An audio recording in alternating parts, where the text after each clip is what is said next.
in Sawkins, Boatshed, Scotland, aboard this lovely Moody 31. It's been with the same owner now for 29 years, very capable owner,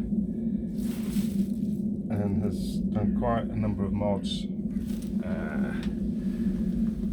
And this is the aft cabin. As you can see, the sails in there ready to go up, getting launched next week. So if we swing back, we see the galley, and it's the nice L-shaped one, which is always my preference, and a nice cooker there. And then if we just swing forward, we can see the saloon area, and I've got 360 pictures of that as well. Lots of space here, and storage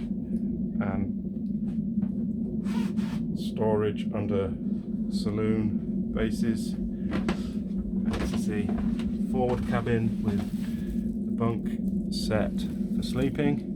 That lifts out. You can see beneath it there.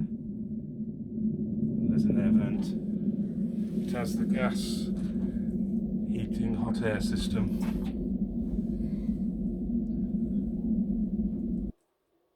See plenty of lockers, and if I swing back again, you'll get the view looking aft. Head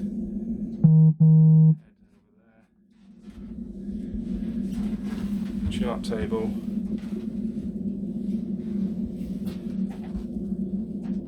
The door propped open on the head, which we can see here. There's a hanging space there, and then there's the head itself.